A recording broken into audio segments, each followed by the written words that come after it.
प्रिय भैया बहनों, मैं उपस्थित हूँ कक्षा 8 की हिंदी का कलांश लेकर के। हम पिछले कलांश में पाठ 7 पढ़ रहे थे, जिसका नाम है क्या निराश हुआ जाए।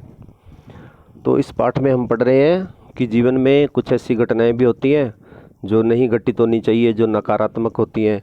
तो क्या उनके कारण हमें जीवन में निराश होना चाहिए? और कुछ ऐसी घटनाएं भी होती हैं जो कि सकारात्मक होती हैं, जो हमें समाज के प्रति अच्छा सोचने के लिए प्रेरित करती हैं। तो लेखक भी इसमें ऐसी ही एक दो घटनाओं का वर्णन कर रहा था, जिसमें वो एक बस का वर्णन कर रहा था कि एक बस थी, फिर वो एक निर्जन स्थान पर जाके रुक गई और वो कंडक्टर एक साइकिल लेके चल पड़ा और पीछे लोग चिल्ला रहे थे और लेखक अपने पत्नी और बच्चों के साथ यात्रा कर रहा था और बच्चे पानी मांग रहे थे। तो इस तरह से अपने यहाँ तक अभी ये पाठ पढ़ाइए। आप चित्र देख रहे हैं कि बस खराब होगी, कुछ लोग खड़े हैं, बातें कर रहे हैं, है ना। कोई कह रहा था कि ड्राइवर को पीट दो, है ना। कोई कह रहा था कंडक्टर है वो डाकुओं के साथ मिला हुआ है। तो ऐसे यहाँ तक हमने पढ़ा। तो आज हम इसको आगे पढ़ना शुरू करते हैं। कुछ नौजवानों ने ड्राइवर को पकड़कर मारने पीटने का हिसाब बनाया। ड्राइवर के चेहरे पर हवाइयाँ उड़ने लगी। लोगों ने उसे पकड़ लिया। वह बड़े कातर ढंग से मेरी ओर देखने लगा और बोला, हम लोग बस का कोई उपाय कर रहे हैं, बचाइए, ये लोग मारेंगे।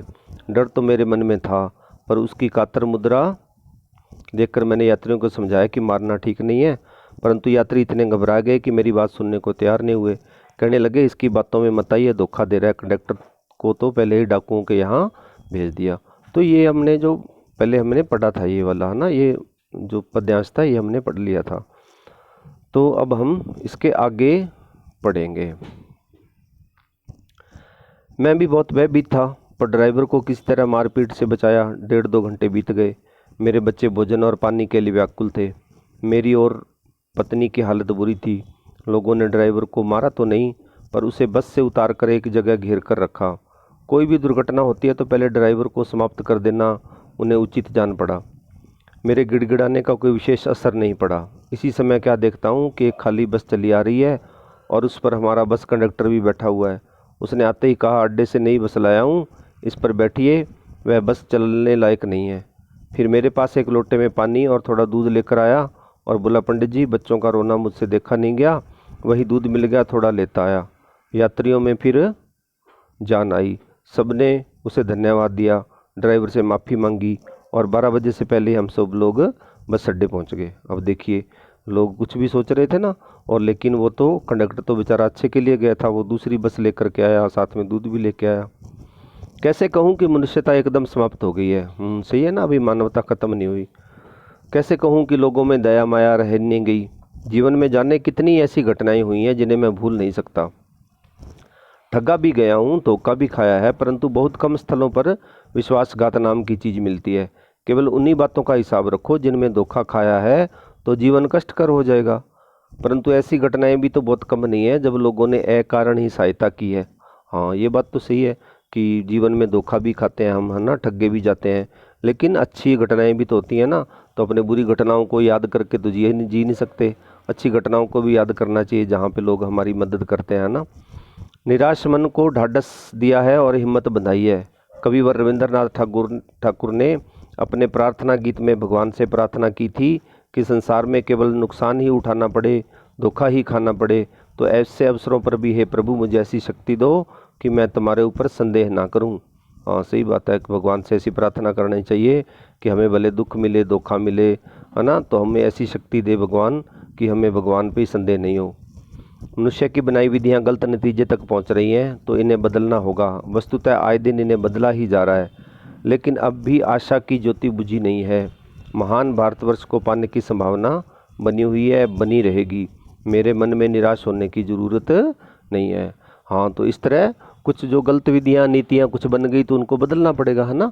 और आए दिन बदला भी जा रहा है सब कुछ, और आशा की ज्योति बुझी नहीं है। आशा की किरण हमेशा जिंदा रहती है, और हमारा देश तो बहुत महान है ना। तो इसमें बहुत कुछ पाने की संभावना हमेशा बनी रहती है। इसलिए किसी को भी और मेरे मन को भी निराश होने की ज़रूरत नहीं है। तो इस पाठ के लेखक कौन थे? हजारी प्रसाद द्विवेदी। तो हमने पिछले कुछ कलासों में प्रश्न भी किए हैं, जैसे आपके विचार से ये वाले प्रश्न हमने कर लिए, है ना। और उसके बाद में ये पर्दाफाश वाले जो प्रश्न थे ना 2, ये भी कर लिए, मैंने पिछले वीडियो में आपको भेजे थे। ये कारण बताइए, ये प्रश्न भी हमने कर लिया। और 2 लेखक और बस की यात्रा, ये वाला जो प्रश्न है ना, ये हमें नहीं करना, इसलिए मैंने इसका उत्तर नहीं भेजा आपको। फिर तीसरा है सार्थक शीर्षक, तो ये इसका प्रश्न मैंने पिछले वीडियो में, इसका उत्तर मैंने पिछले वीडियो में भेजा ही था आपको। और इसका ये दूसरा प्रश्न है विराम चिन्ह लगाना था, ये भी मैंने आपको भेज दिया था। तो आज मैं इस वीडियो के साथ में आपको ये जो प्रश्न है सपनों का भारत, इसके 2 प्रश्न हैं। हमारे महान मनीषियों के सपनों का भारत है और रहेगा। आपके विचार से हमारे महान विद्वानों ने किस तरह के भारत के सपने देखे थे, लिखिए। तो इस प्रश्न में लेखक कहता है कि हमारे जो विद्वान थे ना, हमारे महान ऋषि मुनि थे या विद्वान थे, उन्होंने कैसा भारत होगा ऐसा सपना देखा था, तो वो कैसा था उसका उत्तर लिखना है। फिर दूसरा प्रश्न है आपके सपनों का भारत कैसा होना चाहिए, लिखिए।